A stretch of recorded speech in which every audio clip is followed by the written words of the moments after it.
to the KingCast, presented by King Economics Division of the Social Science Department. I'm your host, Frank. With me, as always, Jack Zipper. Hello, Jack. How's it going? Jack, where are you today? I'm in Vermont today. Is it lovely, snowy, beautiful time? Oh, 100%. We got 5 inches of just fresh powder that I was able to get in a little bit of skiing earlier. So it's just been great. Fantastic. So you got the powder. Now, I hear snowboarders ruin powder. Is that true? Oh yeah, Is it true? Yeah. yeah. Parth Tyagi, who's one of my advisees who takes my AP Econ class and my International Econ class, he says skiers ruin the powder. It's always a skier versus snowboarder back and forth. So in my opinion, snowboarders suck. All right. Well, I hope it's great conditions for you and get out there skiing. We'll be done here shortly. On Hot Topics today, is the shine coming off the apple? Rents are coming down, but home buyers are still competing with hedge funds. As always, we'll check in on what's happening in the King community, how winter sports teams are performing. We have our weekly King lunch review and poll results. Very fun. And as always, we'll check on economic data and financial markets price action for you to keep on top of how the U.S. economy is performing. Jack, Apple, very rare for Apple to get a ding on the apple. A little shine coming off there. Been hitting the stock market the past couple of weeks. They got some trouble in the office. What's happening with Apple?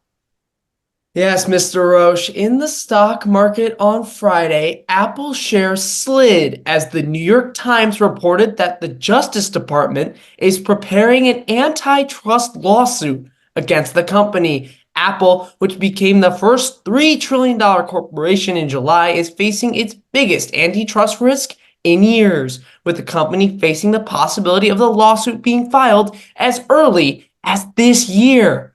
The shareholder response? Overwhelmingly negative. The news has led to Apple stock tumbling by just over 6.5% in the 5 days leading up to this time of recording. With Apple facing regulatory risks in Europe and now in the US, shareholders are certainly starting to worry. What's not easing their burden is a declining iPhone, whose revenue from sales has dipped for the third consecutive quarter as part of a larger shrinking smartphone market. It signals a clear shift in Apple's focus. Once a company based on its devices, Apple is now full steam ahead on its services like Apple TV, advertising, cloud services, etc. This shift makes the lawsuit even more important as it could impact two of the main services it provides, Apple Pay and iMessage. However, the lawsuit is not guaranteed to be filed, and it's not certain what the lawsuit would specifically pressure. Not to mention that Apple will certainly be putting the pressure on the DOJ to make it go away. For now, we will just have to wait and see. Yeah, Apple's got deep pockets, Jack, to take on this investigation for sure. Now, Jack, you're an Apple guy, right? Yes, I am. You have the Apple Watch? I do not, but the Apple Watch is another thing it could be targeting. That's right. I understand that the technology in the Apple Watch for monitoring heart rates, I believe they had a ruling against them that they took someone else's intellectual property. I forget the name of the company. You have any insight into that? No, what I do know is that Apple Fitness and all these other things, because they're exclusive to the Apple Watch, the lawsuit may open the possibility of opening these services up to other forms of watches. Okay, that's understandable. Anyway, they get some ruling against them, and again on this watch thing, I know they had a ruling against them over the past month or so. So watch out for Apple. Obviously, a very elevated stock. It's been a winner for a long time. Take your profits where you can. Of course, we'll see how this develops in the weeks and months ahead. Jack, I want to talk about rent. Renters have been getting beat up pretty well since the COVID lockdowns. Even though they had that moratorium on paying rent for a long time, rent prices have risen dramatically over the past few years. There is some encouraging news for millions of Americans forced onto the sidelines by the worst housing affordability crisis in a generation and stuck in expensive apartments. The supply of apartments in the U.S. has reached its highest levels in nearly 40 years and is anticipated to expand even further this year. This should provide relief for renters with great bargaining power when renegotiating leases.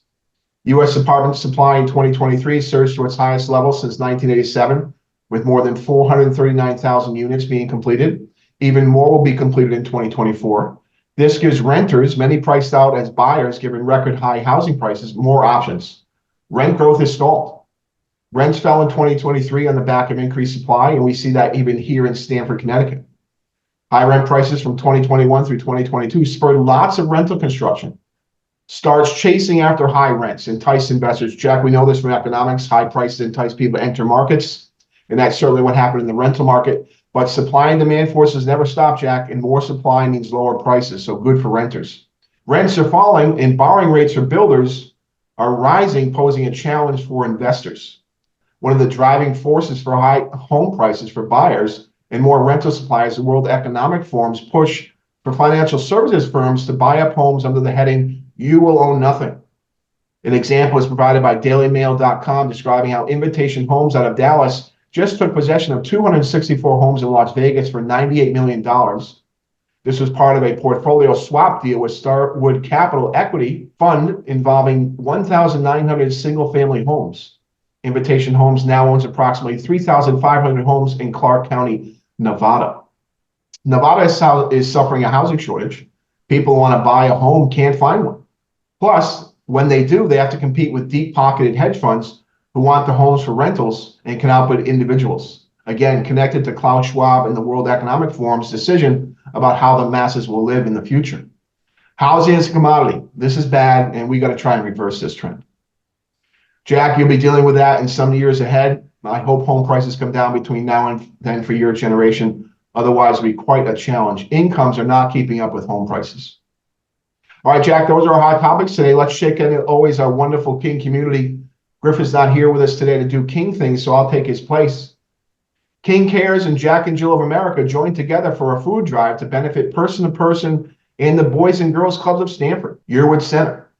All are invited to donate food items on January 15th from 10 a.m. to 4 p.m. at the lower school gym entrance and during drop-off on January 16th at each division. Thank you to all the King families who generously donated to the Midnight Run clothing drive in December. The date for this year's run is Saturday, January 20.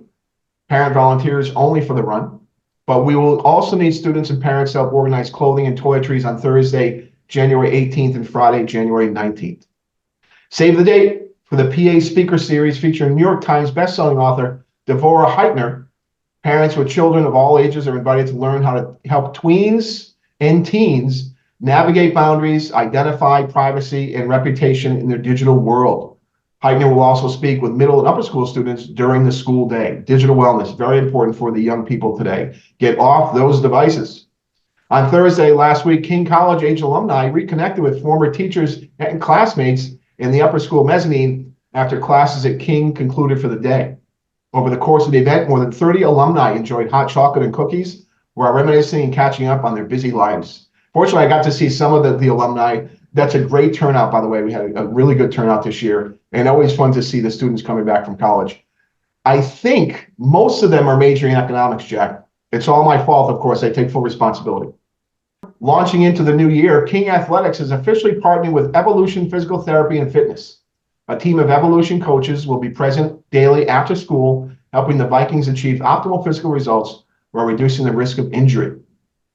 King Athletics will host the third annual Upper School Leadership Day for male athletes at Pickleball America on Saturday, January 20 from 1 to 4 p.m. My birthday, by the way, and I love Pickleball America. It's in the mall right downtown Stamford.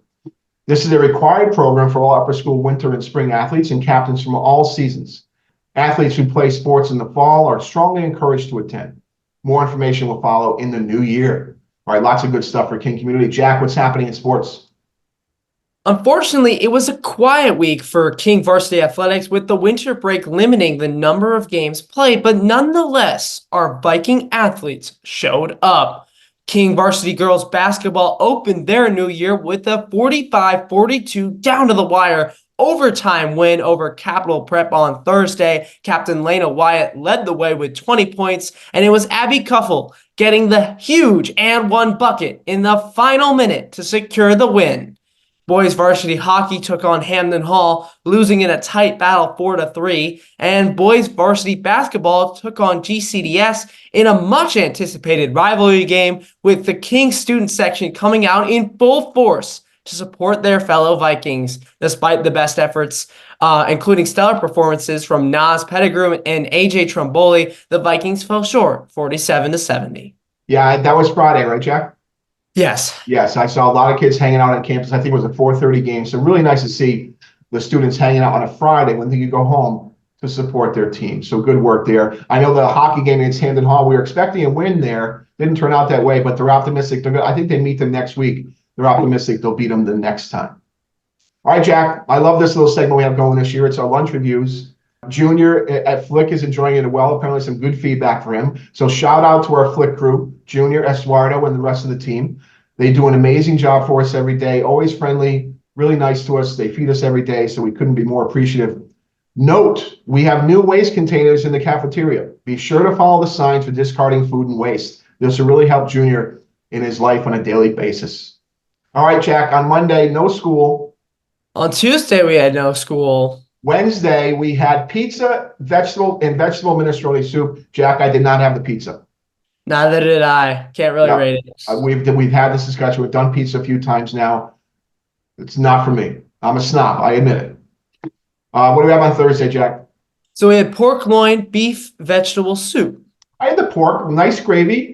I did not have the soup. I didn't have the soup on Wednesday either, but the pork was pretty good. I need a starch with my pork, so I got some pasta from the pasta bar. I love rice with my pork. Did you try the pork, Jack? Yeah, I thought it was pretty good. For some reason, Viking helmets for us? I would say it's 3 Viking helmets out of 5. For some reason, I didn't find it as good as the previous pork loins. I don't know. Maybe it was just that day. Something going on with me. You could have got a bad piece. No question. They cook lots of stuff. I'll give it 3 out of 5 Viking helmets as well. And then Friday, we had the beef goulash. Love to say that word. It's always fun to say beef goulash with the roasted red pepper soup. I had the soup, and by the way, they also had the chicken noodle soup on Friday, which was outstanding. I did not have the goulash, Jack. Not a fan. Doesn't look. It's just a visual thing for me, so I can't rate that. So I did. It felt a little dry. It was still good, though. I'm going to give it 3 Viking helmets out of 5. Okay, not bad. It's not an exciting week of lunches for us. We're off Monday and Tuesday. But of course, we always have our great salad bar. We have the pasta bar. And as always, a very popular spot, the panini bar. All right, Jack, start us off for Monday. So on Monday, we have gnocchi with pasta, vegetable pomodoro with Parmesan garlic bread. And the soup is a creamy butternut squash. I'm not there. I don't do gnocchi. I don't do Parmesan. I don't do butternut squash, so I'll be doing some sort of hack on Monday. Tuesday, we have the roast con pollo, grilled chicken with green rice. Soup is a vegan lentil. I'll be all over this lunch. Love chicken and rice. On Wednesday, we have baked macaroni and cheese with sauteed vegetable medley and a kielbasa sausage. Soup is a pasta fagioli. I think that kielbasa sausage sounds interesting. Yeah, I'm not a macaroni and cheese guy, but I'm all over that sausage, Jack. I'll be making some sort of sandwich with some bread from the panini bar, or I'll combine my sausage with a pasta. But I'm looking forward to the sausage on Wednesday. On Thursday, a steak brown rice cheese burrito. I think that's new. I haven't seen that on our menu before. With black bean sofrito, and the soup is a cream of tomato. I'll definitely have the soup. If the burritos aren't already built, I'll have some steak. But otherwise, I will not be having the burrito because that horrible cheese, Jack. The cheese people. And on Friday, we have the King Classic, sweet and sour chicken with jasmine rice. Soup is egg drop. Yeah, a popular lunch. We talked about this. I think we just talked about it 3 or 4 shows ago. We had this just before we went off for Christmas break. I'll be excited to wait for this lunch all week long. Love the sweet and sour chicken with jasmine rice. Jack, I'm going to score this now. Jack, I'm going 8 out of 5 Viking helmets. Oh, wow. Is that okay? Is that okay? Yeah, that's fine. All right, Jack, we had our fun lunch poll. Jack, have you been filling out the lunch polls? Of course, every week. Good. And so we had 109 responses again, so an excellent sample size again. And we have our open rate is very high. I think our open rate is over 40%, Jack, which is really good for a poll in an email. The most popular lunch entree for the week was the pizza on Wednesday, followed by the beef goulash on Friday, and then by the pork loin on Thursday. The most popular soup was a chicken noodle on Friday, followed by the vegetable minestrone on Wednesday, and then the beef vegetable on Thursday. Jack, tell us about the questions. Yeah, so we had 3 additional questions in our poll last week. And the first one was, what is your first choice of lunch off campus? Number 1 was Chipotle with 29.3%. Number 2 was Rye Ridge Deli with 12%. And number 3 was Ready Rooster with 11%. I'm not a fan of Ready Rooster for only one reason. The parking is hard, and it's always very busy in there. I'm a fan of Chipotle, but if you go too early, they don't have the fajitas. Onions and peppers are never ready. And I'm a huge fan of Bronx House Pizza, so I usually go for the slice. What else do we have, Jack? So our next question was a pretty controversial one. Is hot dog a sandwich? But I guess it's not as controversial as I thought it was because 78% said definitely and 22% said, are you crazy? Yeah, So Jack, I don't understand. overwhelming, It's not a definitely. sandwich. I'm sorry. It's just got one thing. How did you answer that question? I said definitely because for some reason, I was in a very thoughtful mood that day. Like, yeah. Okay, well, I voted no. Are you crazy? And what else do we have? So, and then the last thing was, again, another hot dog related question. Do you put ketchup on a hot dog? And of course, the majority, 88% said yes. And No, 12% for some no, reason no. said Mustard and that relish. is Maybe illegal. some onions. Ketchup is for hamburgers only. But you put onions on your hot dog. I will put onions on the hot. No good? No good. No good? How about sauerkraut? Oh, sauerkraut on a hot dog is good, actually. Okay, I not like it. bad. Okay. Isn't sauerkraut just pickled onions? I don't know. Honestly, I I just don't make know. it really should be. It could be a lettuce for all I know. It could be a Yeah, cabbage. I don't know. cabbage. Seems like cabbage, I feel like. All right. Anyway, some fun questions. And obviously these people know how to eat a hot dog, clearly. Right. All right, Jack, let's move on to something more near and dear to my heart. Very important to understand how the U.S. economy is performing, how markets react. Let's check on data from last week. Jack, start us off on Friday. So on Friday, we had the December employment situation report, Jack Zipper's favorite time of data. Non-farm payrolls up 216,000 versus up 173,000 in November. Average hourly earnings up 0.4%, unchanged from November. Average work week 34.3 hours versus 34.4 hours in November.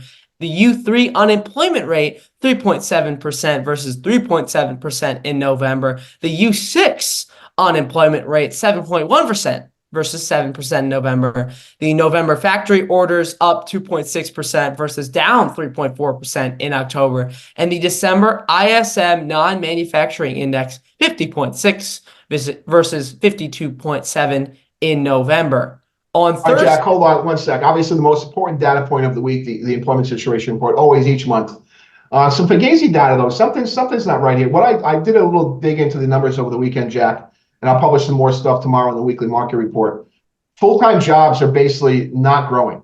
There's been no increase in full-time jobs over the year. What we've had is a huge increase in part-time jobs. And more importantly, individuals working multiple part-time jobs. The headline number doesn't tell the real story. The real story, you got to dig into the data. The labor market isn't quite as strong as it seemed, but the unemployment rate still remains pegged at 3.7. Let's continue, Jack. So on Thursday, we had initial unemployment claims for the week ending December 30th, 202,000 versus 220,000 in the prior week. We had the December ADP employment report up 164,000 versus up 101,000 in November. And On ADP, as we know, is the private check writing company that does not include government employment. Not a bad number. We still don't have much correlation between ADP and non-farms claims data, again, pegged at numbers from the 1960s and 70s. Something is wrong. I haven't found it yet, but in the future, this will come to fruition. Tell us about Wednesday, Jack.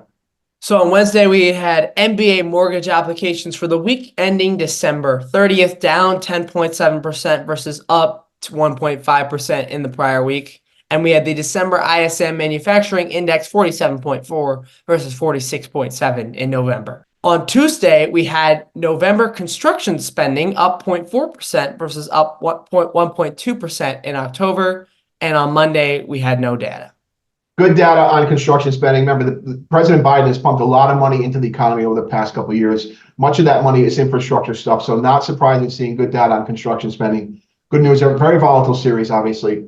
MBA mortgage applications, Jack, one of the challenges we have in the housing market right now, Jack, is over the past 2 years, people that got mortgages at 3.5%, if they sell their home now to buy another home, they're going to have to pay 7% for their mortgages.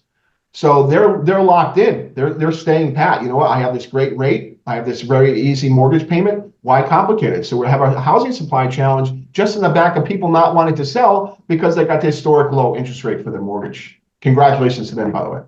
All right, this week, the week of January 8th, no data on Monday. Tuesday, we have November international trade balance for goods and services. Wednesday, as always, at 7 a.m., mortgage applications for the week ending January 6th. Thursday, as always, initial unemployment claims, week ending January 6th. We'll get December Consumer Price Index, the Fed would pay attention closely, and December federal budget balance. We're on pace for another $2 trillion yearly deficit here in 2024. So already in trouble there. And then Friday, December Producer Price Index. A quiet week, as always, after non-farm payrolls are released. Jack, how stocks react? So the S&P 500 opened the week at 4744. The high for the week was the open, a low on Friday of 4,686, and closed on Friday at 4,697, down 47 points for the week, or down 1%. Got a big rally in stocks since the dovish comments from Powell back in December at the FOMC meeting, and that's beginning to reverse here as we open the new year. The bond market, the same thing. The benchmark 10-year Treasury bond yield opened the week at 3.92%, had a high on Friday of 4.08%, a low on Tuesday of 3.9%, closed the week near the highs at 4.05%, up 13 basis points for the week. We need the 10-year back near 5%. This is just silly. Jack, FX? So the US dollar index opened the week at 102.11, had a high on Tuesday of 102.71, a low on Friday of 101.96, and a close of 102.44, up 33 pips for the week, or up 0.3%. Dollar strength resuming a little bit. Relatively speaking, the dollar still holds its strength it's developed over the past few years. It's come down a long, long way against the euro and the yen. All right, so lower stock prices on the week, interest rates are higher, a stronger dollar, and commodity prices unchanged. That correlates more like we typically find. It's quite remarkable given all the turmoil in the Middle East and essentially a closing of the Red Sea as a transportation route blocked by the Iran-backed Houthi terror group operating in southwest Yemen. Ships are being attacked in the Red Sea, and they're simply avoiding the area. And now we're going all the way down below the tip of South America and back up the west side. Increasing travel time and cost quite sharply. Jack, I got stopped out of my market calls. I was a seller of rallies in stocks. I was a seller of rallies in bonds. I was a buyer of dips in the dollar and buyer of dips in commodities. But Chairman Powell and his dovish comments got me taken out. There must be concerns about banks in the background we don't know about. Now, Jack, I cannot compete with the best traders in the world. Members of the U.S. Congress. How do they do this, Jack? Jack, listen to this. For the 2023, Brian Higgins, Democrat on the New York 26th District, up 238.9% in 2023. Mark Green, Republican out of Tennessee 7, 122.2% up. Garrett Graves, Republican out of Louisiana 6th District, up 107%. David Rouser, who I know and campaigned in there some years ago when I was running for Congress in North Carolina, Republican out of North Carolina 7th District, up 105.6%. Seth Moulton, Democrat, Massachusetts, 6th District, 80% up. Ron Wyden, Senator out of Oregon, Democrat, 78.5% returns.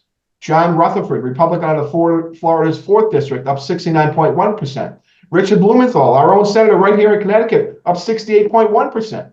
Nancy Pelosi, Democrat out of California's 11th, up 65.5%. And Pete Sessions, Republican out of Texas, 17th, 63.3%. Jack, I want to give my money to them. Please manage my money. Thank you very much. This is data compiled by Unusual Whales using public financial disclosure statements and published in thedailymail.com. Total number of transactions executed by members of Congress in 2023, 11,000, with nearly $1 billion in volume traded. By the way, Jack, the S&P 500 was up 24.8% in 2023. Now, this has got to stop. Financial services workers are restricted. So too should be members of Congress. All right, Jack, let's finish off with our friendly reminders. What do we got? Do your reading, do your homework, come to class prepared, and use your blinker when making turns or switching lanes. That's other drivers know what you're about to do. Stop signs mean stop. No texting while driving. Always try to buy American. That is it for us, Jack. Join us again next week, everybody, and tell your friends and family. And listen to the KingCast at kingschoolct.org. Academics, upper school, clubs, and activities. We're out of here.